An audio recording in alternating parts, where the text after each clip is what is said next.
Today it's zero clearance fence day, and it's probably going to be one of those I should have done this ages ago videos. So a zero clearance fence is where you take a piece of wood and you clamp it onto your actual fence, and then you will be able to bring it right up against the blade, and usually you're going to embed the blade. Usually it's your dado blade. You're going to embed the blade in the fence so that you can cut rabbets right on the edge of your workpiece. I've had this zero clearance fence for a while. You can see marks there where I've embedded the blade in it, and then here I've completely gouged in.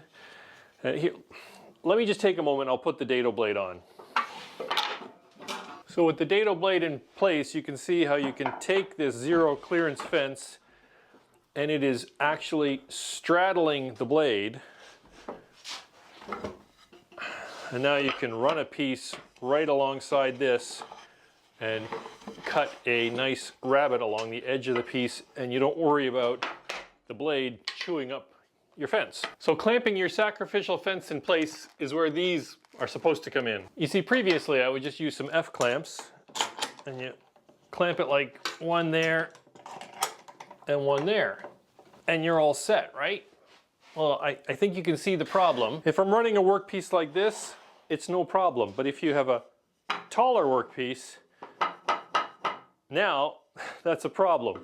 These clamps are designed to straddle your table saw fence or your router table fence, and then they will slip into a hole in an auxiliary fence that you make, and that way they don't obstruct anything like a regular clamp does. So yeah, I've known about these for ages, and I probably should have bought them a long time ago. I guess too cheap, I guess. But they went on sale and I bought some. So yeah, this is not sponsored. These particular clamps are from Miles Craft, but I imagine there's others out there. I got these on Amazon. So these are supposed to get mounted into place somewhere along here, but since I'm doing that, let's replace this with a longer fence. Being sacrificial, you're going to replace them now and then anyways. Grabbed a piece of plywood and I'm going to make a new one. It needs to be no taller than my fence, so I'm going to set my fence to 2 1/8, which is what the height is of mine. 2 1/8. Then I'm just going to set it alongside my fence and use the fence to mark where I want to cut it off.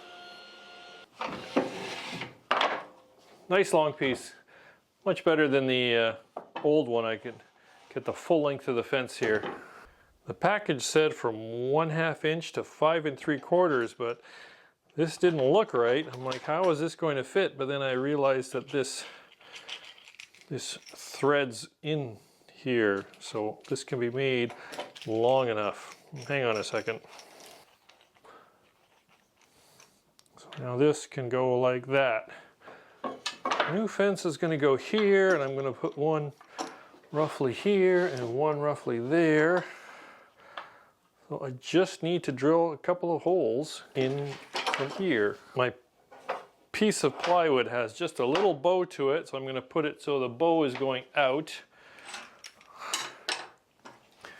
And then I will put one of the clamps here and one of the clamps here, and I can see that that will pull it nice and snug. No, actually I think I'll put it here. That will pull it nice and snug to the actual fence. So this is where I need to drill my holes.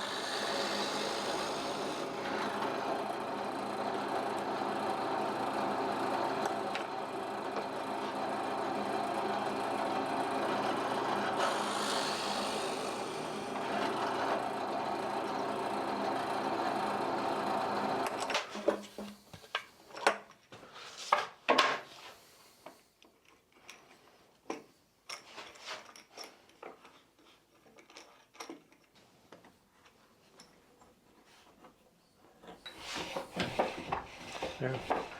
One auxiliary fence ready to go. And to use it, I just slide it into place, clamp it down, and then I can turn on the saw and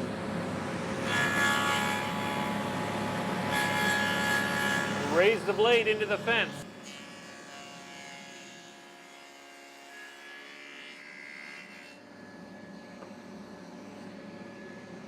And there's our nice little rabbit from our zero clearance fence. I could have done that cutting operation with one of these clamps, but with these clamps, I can now take a piece and run it like this.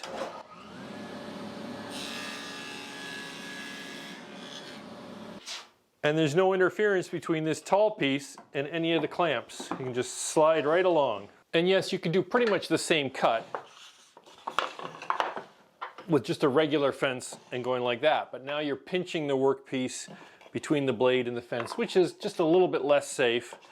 But more than that, with a sacrificial fence and your dado blade set up like this, now you can do repeated cuts no matter the size of your workpiece without having to move the fence.